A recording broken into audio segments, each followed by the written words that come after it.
Welcome back to Diligent Canine, and in this video I'm going to talk about types of rewards. I've talked before about marking and rewarding behavior and different types of markers as well as different types of behavior modification. So here we're focusing on the reinforcement process, the reward that we're using to encourage the dog to do a behavior again. And there are three primary types of rewards that I use. I use food, I use play, and I use affection. All three of those are very useful. All three of them have a purpose, and they're all three important. What's also important, before we get into a little more detail about each of those, is that the reward should be an event. It should be a process. It should be something that you engage in and with your dog. It should not be a stale, static, or robotic procedure. So the more enthusiastic you are, the more excited, genuinely excited you are that the dog completed a certain behavior, the more positively the dog will respond to that. So in other words, you've got to kind of ham it up some. You got to convince the dog that you actually are happy and excited and proud and glad that the dog did the task that you asked it to do. So you do that by making the reward not just a single action that and then it's done. I will splice in some clips here showing how that goes and how it works with the different types of rewards. It's the most easy to observe with play.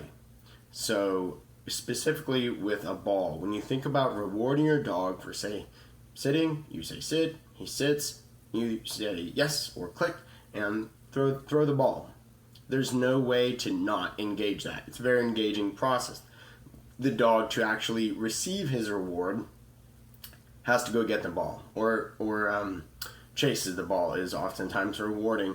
There's a lot of science out there supporting the idea that a dog's reward, they actually have higher levels of dopamine, that would be a quote-unquote happy drug, in their brain when they anticipate a reward rather than when they actually receive the reward. So in that case, chasing the ball is more rewarding than actually like biting or finally catching the ball. But for this video, we're talking about different types of rewards and engaging in the reward process. So another good example of this would be playing tug instead of fetch.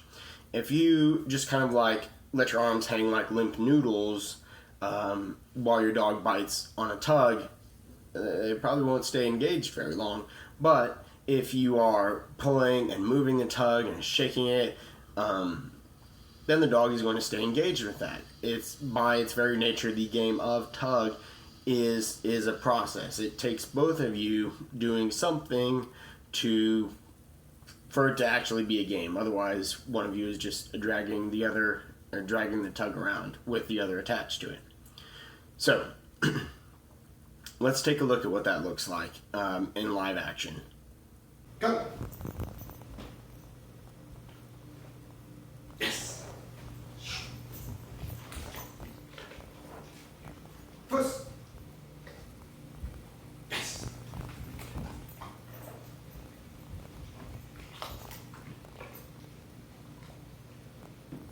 Putz. Yes.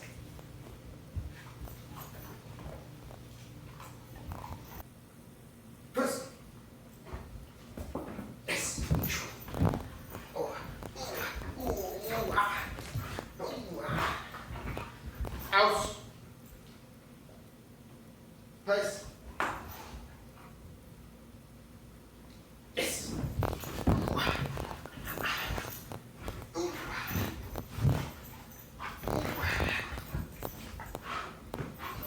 Come. Yes. Come. Puss. Yes. Place. No. Place. Yes. Come. Putz. Yes.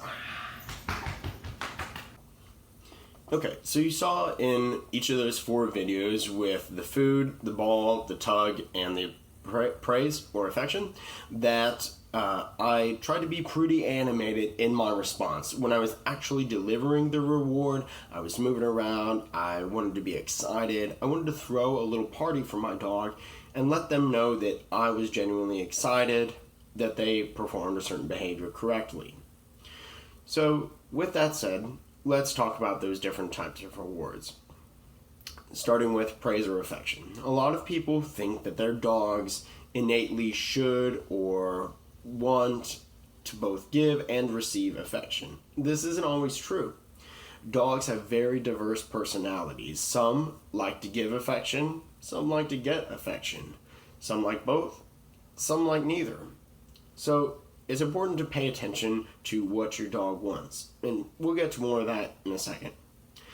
I want to re-emphasize that making engagement, making a reward event is even more so important with the praise process, or if you're using praise or affection as a reward. Sometimes that is necessary. Maybe you ran out of food or you forgot a tug or a toy, and all you've got is praise when you're working with your dog, or you find a random training situation out in public. But when you're praising your dog, you're showing affection, that's all you've got is the event. You don't have a ball to throw to entice them. You've got you. You've got your voice and your body to show the dog that you are glad that they did a certain behavior, that they did something correctly. So, switching back to knowing your dog and knowing what your dog likes and enjoys, this is really important. I will post a Q&A video about dogs allegedly not taking treats. Maybe true some of the time, depending on their state of drive. But you can really work and use those different tools to your advantage, depending on what your dog prefers and where you're at in your training process. So I like to use food to teach a dog a behavior. And the reason for that is I have a lot of control in manipulating and luring the dog. So guiding them with the food into a certain position or through a certain behavior, and the delivery is quick then. So I can reach into my pocket and pull out some food or some treats much more quickly than I can like throw a ball, wait for the retrieve, and so on and so forth. So food is great. My dog, Dean, likes food. He likes to eat a lot, and he definitely will work for food. On that note, I will say that I make him work for his food. So it is only very, very rarely that he gets a free meal, if you will. I almost never just put food in a bowl and set it down for him. He must do some work. Whether that is a full obedience routine for 15 minutes with food periodically, or it's you sit or lay down for a minute or 2 minutes, whatever it takes for me to prepare your food. So while we're talking about food, let's also talk about the texture and quality and size of the food. On the point of texture, when you're training, you want to make sure the food is somewhat soft. Dry, crunchy foods are not the best. The reason is they're kind of slow, and it doesn't seem like having a slow food that your dog has to chew up would really make a huge difference. But I think that it makes a bigger difference for the people. It slows down the training process for the dogs, and you're not as able to deliver rewards as quickly if they have to stop and chew it. But it also makes that training process a little more burdening for the people. So if I could just grab some food, a handful of food out of the bowl, and have my dog sit 5 times in a row, and I just deliver those foods real quick, those food rewards real quickly, boom, boom, boom, boom, boom, boom. That's a very, very efficient, very mindful training session that I can do maybe a dozen times throughout the day. If you take the ball example from earlier, that's a whole lot more time. It's a whole lot more work. And if you're just trying to teach your dog in the very beginning stages, you're spending more time waiting to reset than you are actually training the dog. So that's something to be mindful of.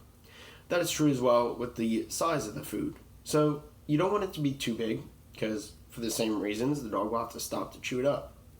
You also don't want the food reward to be too small. In other words, you don't want the dog to swallow it whole so that it was kind of like, gulp, they're done. And they're like, where's the real reward?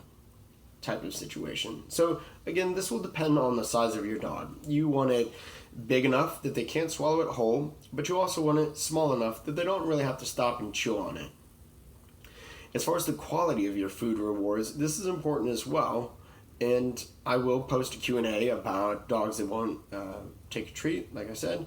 But the quality of the rewards are important. So what I'll say on that for now is if you just fed your dog a whole bowl of its regular food, you just gave it to it, and then you decide it's time to train, and you're only using food, well, the dog isn't going to work very hard. Why would the dog be wanting to work for more of the same food that you just gave it a whole bunch of for free? So those are some things to consider with food rewards. And again, I like to use food when I'm teaching a behavior. I like to move towards play rewards when I'm trying to build or incite drive. In other words, the dog has learned the behavior, and now I'm trying to really trying to generalize that behavior in different situations, but really drive home to the dog that that training is something to get excited about, that it's fun. It's fun to learn, it's fun to be with me, it's fun to engage with me. And that's really where the relationship process, the development of the relationship process with your dog becomes deeply enmeshed with the training and learning and obedience process. So I hope that information helps. Remember to subscribe at patreon.com/diligentcanine to help support military and working dog organizations. Remain diligent.